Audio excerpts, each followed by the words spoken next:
અમારે એક ભાઈ છે ને, એક ભાઈને સિગરેટ છોડાવી દીધી, કેટલાય વર્ષથી છૂટતી જ નહોતી, તેણે પછી છોડાવી દીધી આને. તે છોડાવી દીધી અને 6 મહિના ગયા ને પછી બેઠા હતા બધા, તો કોકે એમાં આને સિગરેટ ધરી કે હું નથી પીતો. અરે કે તમે તો ચેઇન સ્મોકર હતા, તો હવે છૂટી ગઈ મારે. ત્યાં બાજુમાં બેઠો બેઠો ઓલો કે મેં છોડાવી દીધી, 6 મહિના થઈ ગયા, મેં છોડાવી દીધી. એ 3 વાર બોલ્યો ને મેં છોડાવી દીધી, તો આણે ઓલાને હાથમાંથી જોંટીને પીધી, તો લે પીધી. એટલે તે છોડાવી, દુખી હું થયો. એટલે એમ કાંઈ કોઈને છોડાવી શકે એ વાતમાં માલ નથી. તમે ધારો તો છૂટી શકો કે મારે આજથી નથી પીવી, કે આજથી નથી પીવું. ઓલ્યું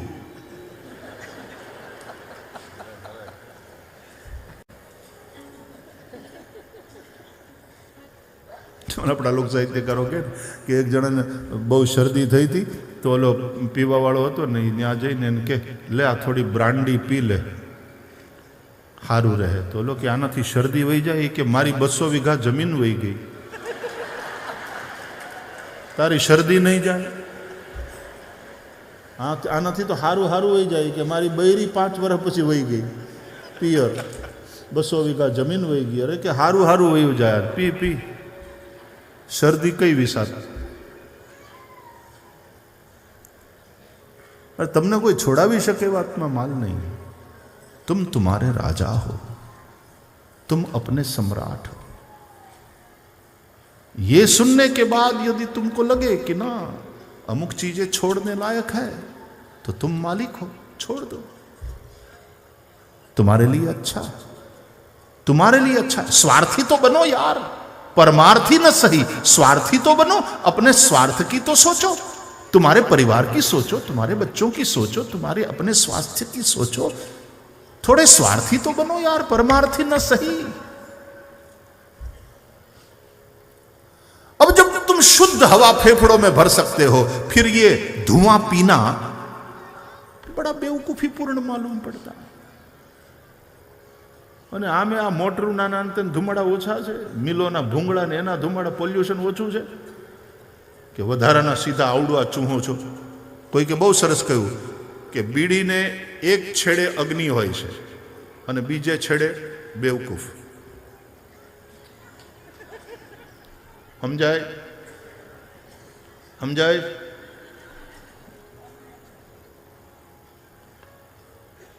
जब हम शुद्ध हवा फेफड़ों में भर सकते हैं, तो फिर ये धुआं, इतना प्रदूषण. હમણાં તો કંઈક સોશિયલ મીડિયામાં મને કોઈ કે બતાવ્યું, એક જણો ચેઇન સ્મોકર હતો ને પછી એના હાર્ટને, એના ફેફસાને ને બધું બતાવ્યું ને, કાળું ધબ થઈ ગયું હતું બધું. નહીં તો આમ હાર્ટ તો લાલ દોરવામાં આવે ને, ધુમાડિયું થઈ ગયું આખું અંદર. આપણે જન્મ્યા ત્યારે મોઢામાં બીડી લઈને જન્મ્યા હતા, વાહેથી બધી ટેવ. અને આવડા તો પાછા એવા અદક પહાડી, વાંદરાને બીડી પીવડાવે. બોલો, એટલે પણ તું પીવે બરાબર, વાંદરા કુદરતી જીવન એને જીવવા દે ને. પણ એક જણાએ વાંદરાને ઈ હંદરે ચડાવી દીધો હતો, પછી વાંદરાને બીડી પીધા વગર ન હાલે. બોલો, વાંદરાને રટ લગાડી. क्या बेवकूफी है.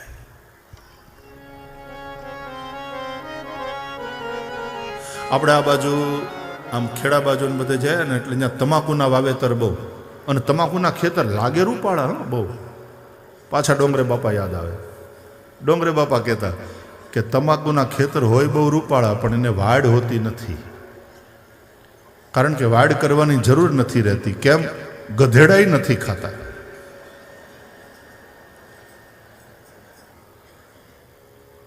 જો મારે કંઈ તમને કંઈ છોડાવવું નથી, મારે કોઈ પ્રતિજ્ઞાઓ લેવડાવવી નથી, પણ આ સાંભળ્યા પછી જો તમને એવું મન થાય તો તમે તો તમારા રાજા છો, તમને છૂટ છે. છોડી દેવું હોય તો તમને કોણ રોકે? અને વળી ન છોડવું હોય તો કોણ છોડાવી શકે? गधे भी नहीं खाते तंबाकू. तो व्यसन थी दूर. देहो देवालय प्रोक्ता, शरीर मंदिर है.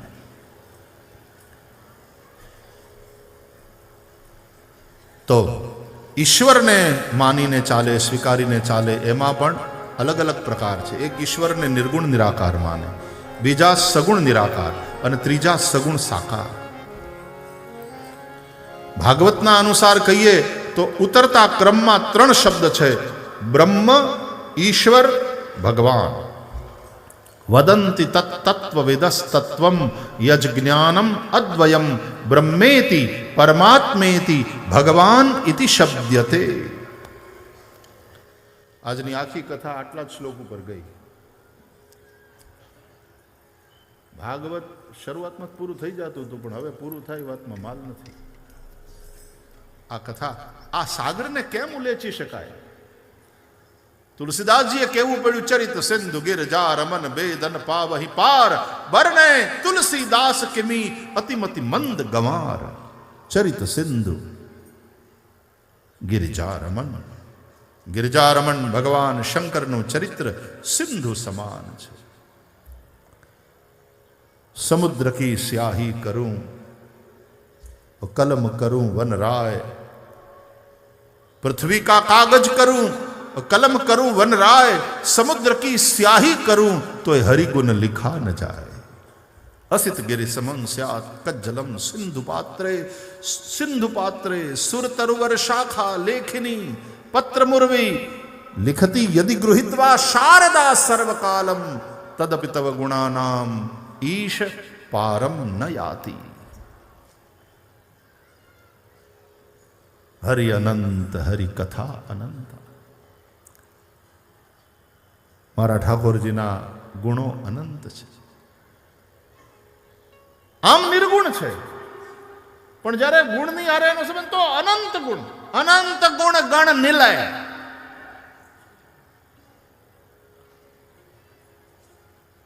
गुणागार संसार पारम न तो हम.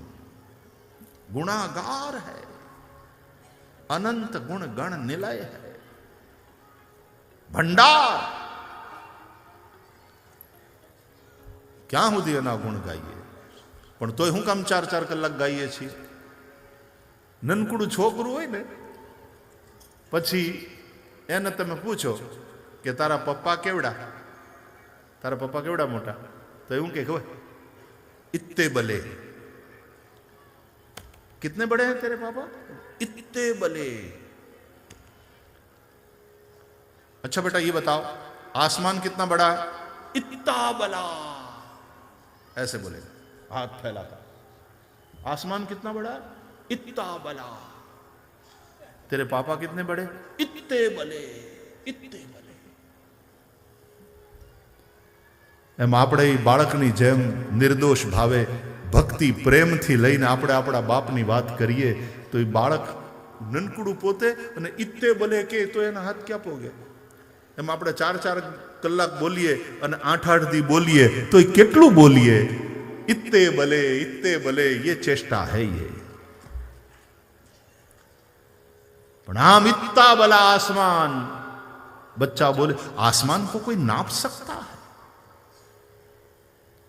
परमात्मा की ऊंचाई के विषय में कौन बता सकता है सही सही? लेकिन हम चेष्टा करते हैं, हम प्रयत्न करते हैं उस बच्चे की तरह. इत्ते बले आसमान, इत्ता बला. और हमारी इस प्रेम पूर्ण चेष्टा को देखकर भगवान नारायण हम पर प्रसन्न हो जाए.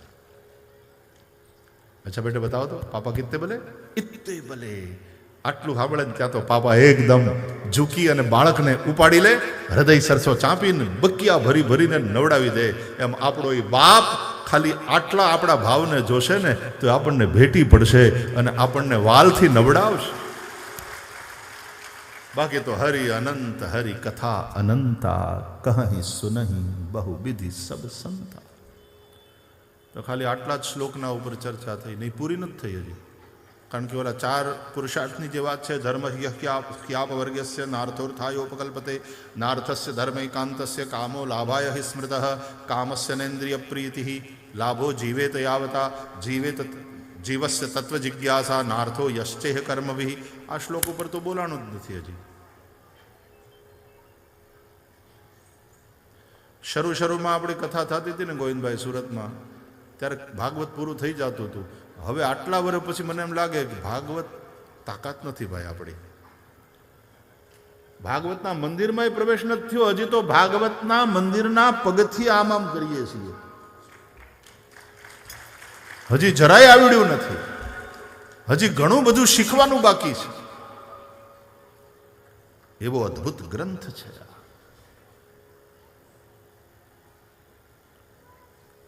ખાલી 5 મિનિટ લઈ અને પછી મારે જે સગુણ સાકાર બ્રહ્મના અવતારની વાત કરવી છે. એવા 24 અવતાર થયા ભાગવતકાર કહે છે. પ્રથમ અવતારે સનતકુમાર અને બ્રહ્મચર્યાશ્રમનું પાલન, બીજા અવતારે વરાહ બન્યા અને મનુ અને શત્રુપાનો ગૃહસ્થાશ્રમ, ત્રીજે અવતારે નારદ બન્યા અને વાનપ્રસ્થીઓને ભક્તિ માર્ગનું દર્શન, ચોથે અવતારે નરનારાયણ થયા અને સંન્યાસીઓનો નિવૃત્તિ માર્ગ એમણે બતાવ્યો. પાંચમે અવતારે કપિલ થયા, મા દેવહૂતિને સાંખ્ય શાસ્ત્રનો ઉપદેશ કર્યો. છઠ્ઠે અવતારે યજ્ઞ પુરુષ ભગવાન પધાર્યા અને એમણે પ્રવૃત્તિ માર્ગનું દર્શન કરાવ્યું. અત્રિ અનસુયાને ત્યાં દત્ત આવ્યા. સાતમે અવતારે યજ્ઞ પુરુષ ભગવાન પધાર્યા. આઠમે અવતારે ઋષભદેવ ભગવાન પધાર્યા, જે જૈન પરંપરામાં પ્રથમ તીર્થંકર ગણાયા, જેનું બીજું નામ છે આદિનાથ. નવમા અવતારે ભગવાન પૃથુ બન્યા. રાજ્ય વ્યવસ્થા કેવી હોવી જોઈએ? શાસન વ્યવસ્થા ધર્મ સાપેક્ષ હોવી જોઈએ કે ધર્મ નિરપેક્ષ? એની ચર્ચા ભાગવતમાં અમુક વાર રાજનીતિની અમુક વાત કરું એટલે તમને એમ ન લાગવું જોઈએ ભાગવતની બારું બોલે છે ભાઈ શ્રી. કાંઈ ભાગવતની બારું બોલાતું નથી. આ બધાનું કનેક્શન ભાગવત સાથે છે. અને જે બોલાશે એનું કનેક્શન હું જોડીને કહીશ, તમને બતાવીશ કે આનો સંદર્ભ અહીંયા છે. રાજનીતિની કોઈને એમ થાય ભાગવતની અંદર ખાલી મોક્ષની જ વાતો નહીં, ધર્મની વાતો, અર્થની વાતો, કામની વાતો, રાજનીતિની વાતો, જીવનના બધા જ પાસાઓને સ્પર્શ કરે છે ભાગવત.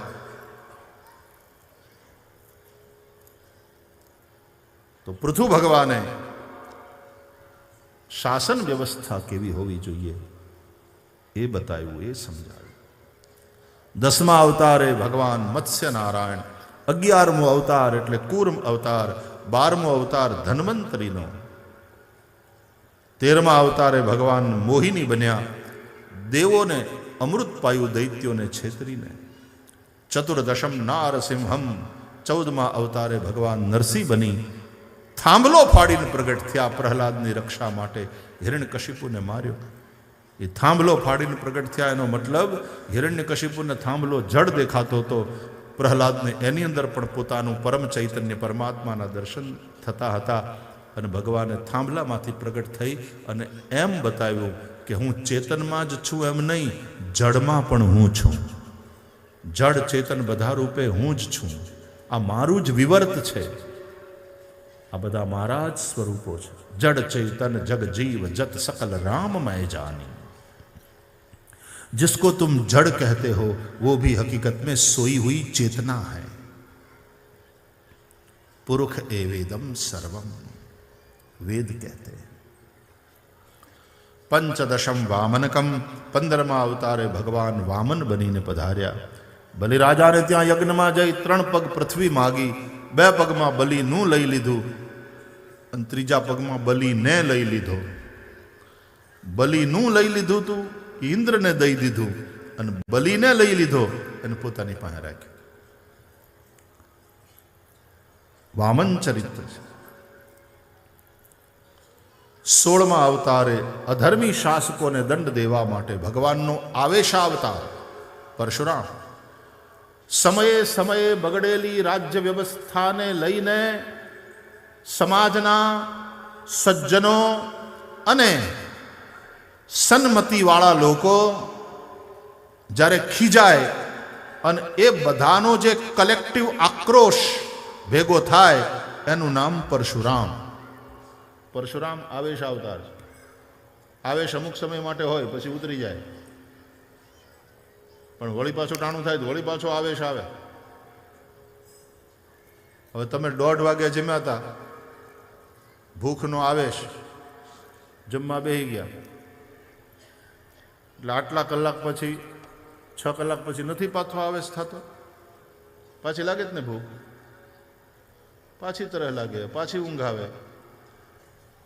બગડેલી શાસન વ્યવસ્થા માટે બ્રાહ્મણો એટલે સમાજના બૌદ્ધિકો, સમાજના સાહિત્યકારો, સમાજના જાગૃત પુરુષો, એ લોકોને જ્યારે આક્રોશ પેદા થાય ત્યારે એમના કલેક્ટિવ આક્રોશનું નામ પરશુરામ ભગવાન છે.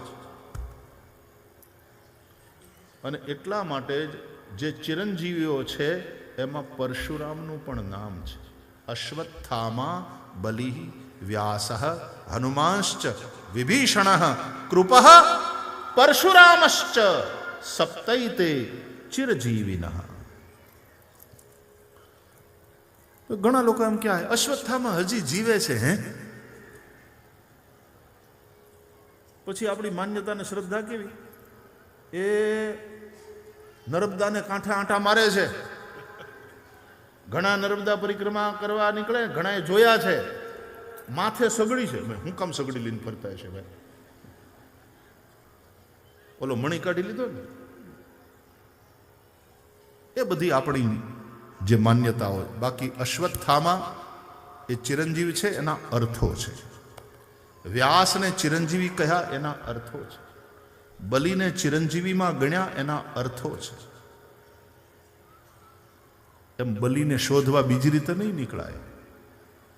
અને એવી રીતે શોધવા નીકળશો ને, ઓલા ચશ્મા પહેરીને ભાગવતમાં જે બલિ છે એ ચશ્મા પહેરીને નીકળશો ને તો હામો બલિ મળશે ને તોય તમે વર્તી નહીં શકો. તમને એમ થાય કે આ બલિ ન હોય, આણે તો પેન્ટ પહેર્યું. બલિ તો પીતાંબર વાળા. આ બલિ ન હોય, આણે તો ચશ્મા પહેર્યા.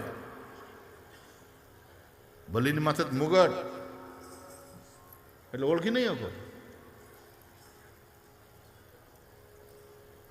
અત્યારે ભગવાન કૃષ્ણ મળે ને તો તમે એમ માનો છો એ મોર મુકુટ પીતાંબર ધારી બંસીધારી હોય તો જ કૃષ્ણ. સંભવ છે સુટેડ બુટેડ આવે, હાથમાં મોરલી ન હોય ને મોબાઈલ હોય, પોસિબલ. અને તમે ઓળખી ન શકો એવું ન થવું જોઈએ. એટલા માટે તુલસી ઇસ સંસાર મેં સબસે મિલિએ धाय, क्या जाने किस रूप में नारायण मिल जाए. તો વાલા આ બધાના અર્થો છે. અશ્વત્થામા, બલિ, વ્યાસ, હનુમાન, વિભીષણ, કૃપાચાર્ય અને પરશુરામ એટલે હું. એ જ રીતે અહલ્યા, દ્રૌપદી, સીતા, તારા, મંદોદરી તથા પંચકન્નામ સ્મરણ નિત્યમ મહાપાતકનાશનમ. આ 5 મહાસતી. હવે આમ તમે આ 5ના લિસ્ટમાં જુઓ ને તો હવના ઉપર આમ આંગળી ચીંધાય, સમાજે આંગળી ચીંધી એવા કલંક લાગેલા છે. અહલ્યા, દ્રૌપદી 5 પતિની પત્ની. સીતા, એના ઉપર તે આંગળી ચીંધી લોકોએ. તારા વાલીની હતી અને પછી સુગ્રીવ જ્યારે રાજા થયો ત્યારે એ સુગ્રીવને પરણી.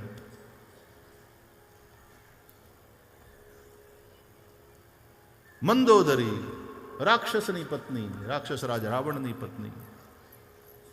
અને આ બધી મહાન સતીઓ. હા, કેવી રીતે એની કથા અત્યારે કહેવાનો ટાઈમ નથી. પણ આ બધા શ્લોકો છે તો એના ગૂઢ અર્થ છે વાલા. જાણવાની જિજ્ઞાસા કેટલાને થાય છે, અને જિજ્ઞાસા લઈને જાઓ તો ચર્ચા કેટલે જગ્યાએ જાય છે. આ બધા ચિરંજીવી એટલે શું? અશ્વત્થામા, બલિ, વ્યાસ, હનુમાંશ્ચ, વિભીષણ. હનુમાન છે ચિરંજીવી છે. મારે એટલું કેવું છે, પરશુરામ એ આવેશાવતાર છે ભાગવત અનુસાર પણ. અને આ આવેશ ચિરંજીવ છે. પણ એ આવે પાછો આવેશ શાંત થઈ જાય, વળી પાછો સમય આવે તો એ આવેશ આવે, વળી શાંત થઈ જાય. પરશુરામ ભગવાન 16મો અવતાર, 17મો અવતાર વ્યાસ ભગવાનનો, 18મો અવતાર મર્યાદા પુરુષોત્તમ પ્રભુ શ્રી રામ, 19 અને 20મો એટલે બળભદ્ર અને શ્રી કૃષ્ણ, 22મો 21મો બુદ્ધ, 22મો કલ્કી થશે. 2 રહી ગયા. આમાં હજી હરિ અવતાર અને હંસ અવતારની વાત ન આવી. હયગ્રીવ અવતારે ના આવ્યું.